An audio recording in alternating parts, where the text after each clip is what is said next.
YouTubers are powerful beings, and as we know, with great power comes great responsibility. Unfortunately, a lot of these YouTubers, in particular the ones that talk about socio-political stuff, misuse that power in order to brainwash and dumb down their audiences. So today, I want to take a look at two videos from two different channels that are a perfect example of what happens when you give a person with Down syndrome and no common sense a platform. First up, we got the queer Kiwi. Now this is someone whom I can only describe as BuzzFeed personified. Most of her content revolves around hating straight people and men, and somehow she was able to get 411,000 subscribers from her childish rants. So the video we're gonna check out is called Conservative Queers Won't Stop, which feels like a bit of friendly fire. I mean, you're literally calling out your own people, but anyways, let's just watch. Since it's June, I have to make this very clear since a lot of people think that they represent my sexuality. This is not Pride. Pride has become a degenerate movement of exclusivity rather than inclusivity. And if we're going to be honest here, Pride has clearly been taken over by radical left-wing activists who have other political goals that really have nothing to do with lesbian or gay equality or even transgender equality. Like it or not, there are still gay men and women in this country who are fearful of being who they are. What Pride should be about is telling those people that it is okay to be who they are and that they can live their lives authentically and freely. Pride should not be about changing the minds of people who disagree with us. It should be about making each one of us strong enough to withstand any potential persecution we may face. Okay, so this guy makes a very good point. Pride should be about celebrating LGBT people being accepted into society, as opposed to being a massive kink fest. So what's gonna be Queer Kiwi's response? Pride is, yes, about like love and empowering ourselves and being proud of being queer, but it is also about sexual liberation. We cannot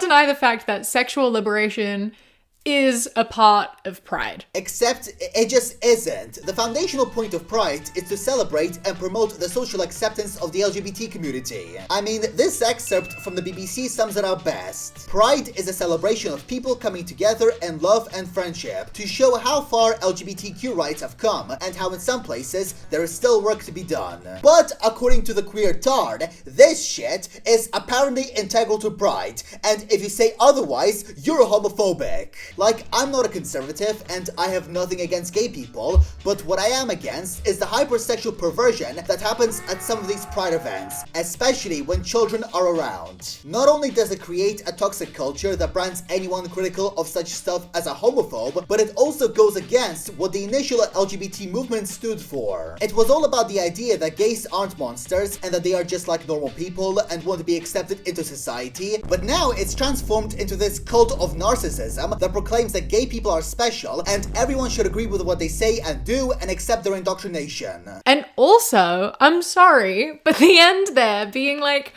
Pride should be about empowering ourselves to stand up for ourselves against any persecution that we may face. Like, yes, that is true. You are correct. But saying it shouldn't be about changing the minds of like bigots and homophobes is completely false. That is completely incorrect. The first Pride was a protest. Pride exists for, yes, us to be empowered and to feel safe and comfortable and like we can stand up for ourselves and have a community.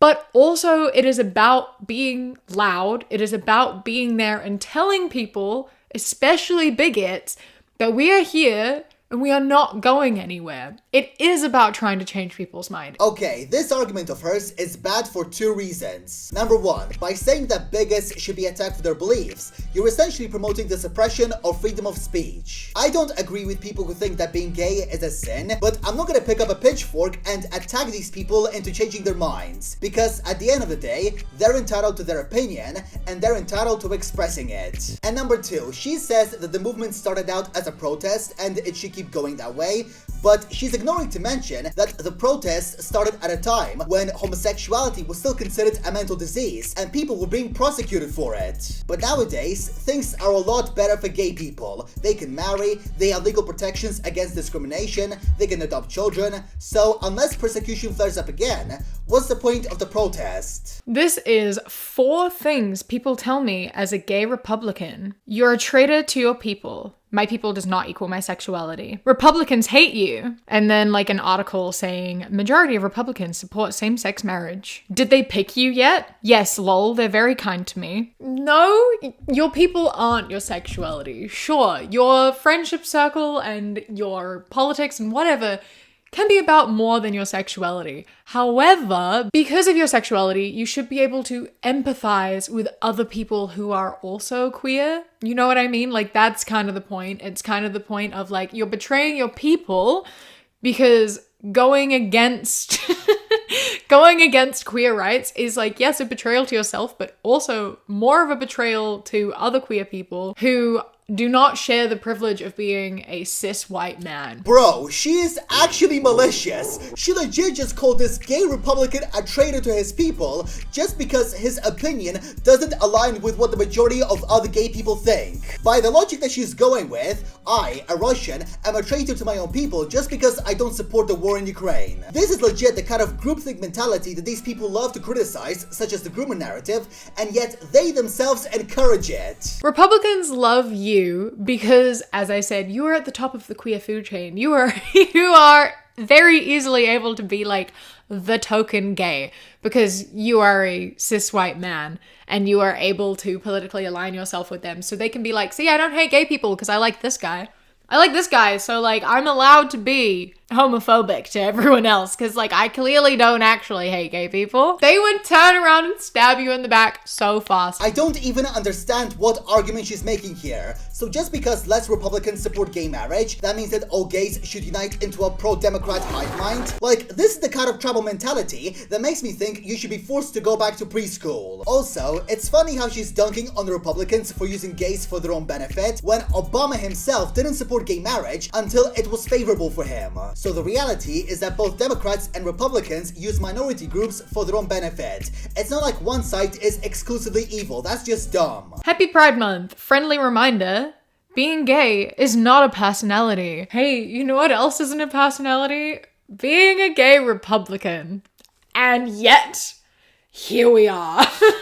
Bro, you have no standing here to talk. You have rainbow hair, you have stupid and shallow political opinions, you have several videos titled Straights Aren't Okay, like you are the ideal radical SJW. How is what that guy's saying bad? It's just common sense that if you're gay, you shouldn't make it your entire personality trait and actually be an interesting and pleasant person to interact with. Like, what are you talking about? Sure, no one is coming for gay marriage right now, but that's not even entirely true.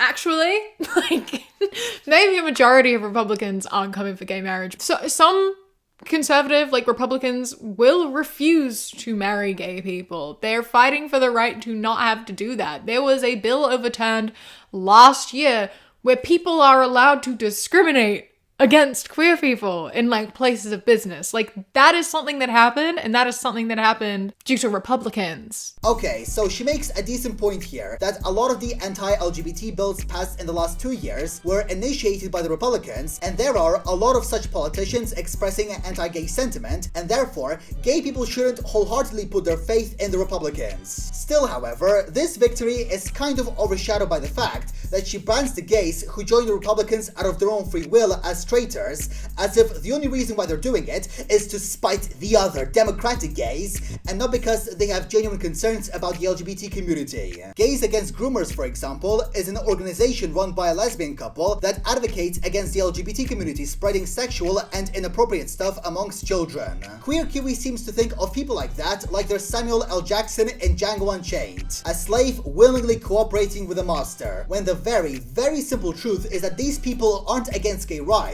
they just don't want kids to be groomed into seeing fetishistic stuff as normal and to take HRT and have surgery while still being unable to consent. Anyways, I think we have concluded long ago that this person is just completely insane, so now let's move on to our next character, which is AndyPants Gaming. Now, as his name suggests, this guy's entire channel is dedicated to talking about games, and his most popular series is one where he talks about wokeness in video games and why it's cringe. I mean, he's got videos with titles like, "Why are video games so gay now. The woke apocalypse is here. Is this DEI the game? And these videos are pulling in hundreds of thousands of views, much more than his other uploads, so clearly they form a big part of his viewership. However, as much as I feel that diversity in video games nowadays feels forced, and how it seems to be more of a product of Anita Sarkeesian and her SJW crew having an iron clutch on the industry, I feel that the arguments that this guy makes are incredibly flawed and borderline childish. So we're gonna watch this video titled The Pussification of Video Games, and we're gonna go through his arguments and analyze them with facts and logic. Today I want to talk about the great pussification of video games that has happened the past 20 years. Okay, so right from the get-go, we get a first impression of this guy's intelligence, or should I say the lack of it. Fortnite isn't gay, it's a game targeted towards children, which you can tell by the bright colors, the implementation of emotes like dances, the lack of gore, and also the fact that it's literally rated PEGI 12 on the Epic Games Store. This is literally the equivalent of calling the movie Cars gay just because it doesn't have traditional masculine elements in it. Like, bro, you're being retarded. So I have found that there are still people out there who deny the simple fact that games have gone woke, homo, and gay in 2024. So in this video, I'm going to literally prove it to you using science. What we will do is read the back of the box description of 6 random games from 2024, and then we will read the back of the box descriptions of 6 random games from the 2000s. And if what I'm saying is true, we should notice a feminization, a pussification, a gayification of video games that has happened the past 20 years. Now this is the part where the video transitions from being a display of stupidity to being a display of deception. The games he's comparing belong to very different genres. The ones on the left are mainstream action games designed to appeal to the widest audience possible, while the ones on the right are indie action games made for a more niche audience. He's purposefully cherry-picked the games that he doesn't find appealing to support his argument, when the reality is that there are many games still being released and made to this very day, but he doesn't want to talk about it because it would disprove his entire argument. So to find 6 modern games, I didn't have to look very far. I literally just went to the front page of Xbox Game Pass and found these games. This is clearly what Phil and his team of homos actually expects us men to play. Except that's not the case at all, Andy. You only have to look for more than 5 seconds to see that the text here doesn't say recommended titles, it just says recently added. Xbox isn't trying to turn you gay, Andy. It's telling you about new titles that have been released, regardless whether they're manly or not. I'm on the Xbox app right now, and they've got a bunch of recently added titles that aren't homo. Riders Republic, Expeditions, a Mud Runner game, Mafia Definitive Edition, Crash Bandicoot Insane Trilogy. You can make the argument that these games are less traditional in terms of gameplay and style, but saying that these games are a sign that the industry has become gay is just reaching for it. All I'm going to do here is read the descriptions and we will compare. 2024 Creatures of Ava. Let your empathy guide you as you play an exciting action-adventure creature saver game. Understand and tame the creatures of Ava and let them lead you through a variety of ecosystems, all in the hopes of saving the planet from a life-consuming infection. I also found out that the 2 main characters of this game are, of course, homosexual black women because, 2024. Let your empathy guide you? Like, what the hell? I don't play video games to let my empathy guide me and, ooh, I want to be gay and collect creatures and, like, this game just sounds retarded, let's be honest. That has got to be the most infantile and retarded analysis I've ever heard in my entire life. So his reasoning for why the game is gay is because number 1, the protagonist is a gay black woman, number 2, the game allows you to collect creatures, and number 3, the game allows you to feel empathy. Now the first argument is stupid because you could be a gay black woman in Cyberpunk 2077 and no one seemed to have any complaints against that. As for creature collection being cringe, like, that's been Pokemon's formula since the 1980s. There's nothing gay about that. And also, how is it gay for a game to have empathy as one of its main aspects? By that logic, every single person who played Red Dead Redemption 2 and cried when Arthur died of COVID-89 is a homosexual. Like, no, they just developed an emotional connection to the character after so many hours of gameplay and were sad to see him go. That's called good writing. Either this guy was dropped on his head as a baby, or he's a closeted homosexual. There's no in between. 2024 Dungeons of Hinterberg. Armed with a sword and a tourist guide, explore the beautiful alpine village of Hinterberg and uncover the magic hidden within its dungeons. Master magic, solve puzzles, slay monsters. All this and more awaits you in Hinterberg. Like, okay, I like swords, but based on the game's art style, I know within the first 5 minutes, we're meeting somebody's non-binary boyfriend. Like, nah, dude, I'm good. So basically, this guy is following the logic of if it isn't about guns and fists, and if it has color, and if the protagonist is female, then it's gay. Like, you legit have the critical thinking level of a carrot. You see this? You see this thing? Yeah, this is what you are. You're a fucking vegetable. You know, if he actually bothered to do his research, he would find out that Dungeons of Hinterberg is rated E for everyone, meaning that the primary target audience is once again children.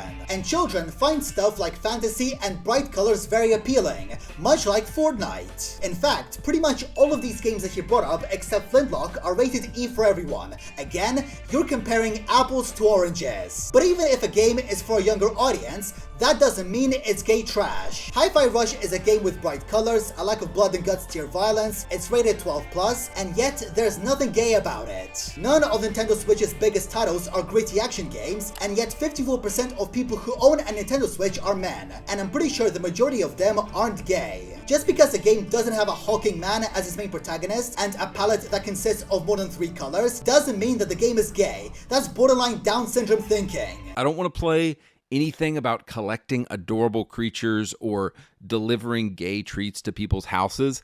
I want to play whatever Human Revolution is about. Okay, bro, this argument is so stupid that I'm going to respond to it by talking over gameplay footage of Fear, a manly game that I'm currently playing. If your preference of games is shooters, you can play them, no one is prohibiting you. But don't be such a bitch when other men play games that don't happen to fit with your ideal vision of what men should be playing. Just as much as I like Fear for being an action game where you can kill people using slow-mo, there are similarly millions of straight men out there who enjoy creature collection games like Pokemon, or games with fun quests like Legend of Zelda Tears of the Kingdom. And that could be for a variety of reasons, ranging from gameplay to story to just the fact that the game is cozy. But whatever it is, just because their idea of a fun game isn't stereotypically masculine, it doesn't automatically mean they are gay. Like, at one point, this guy compares Modern Warfare 2 to this colorful multiplayer game called Flock about flying in the sky with your friends, which would literally be like a film reviewer comparing Lethal Weapon to Inside Out and concluding that Hollywood has become gay and is trying to turn men gay through these movies. Modern Warfare 2 continues the gripping and heart-racing action as players face off against a new threat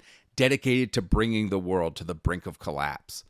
Like, yes, dude, I want to know that new threat dedicated to bringing the world to the brink of collapse. 2024 game, Flock. Flock is a multiplayer co-op game about the joy of flight and collecting adorable flying creatures with your friends. Soar through beautiful landscapes, seeking out rare and elusive creatures to add to your flock. Like, dude, this shit is gay. Like, this is either designed for a 5-year-old, or it's designed for a 30-year-old gay man, or it's designed for a woman.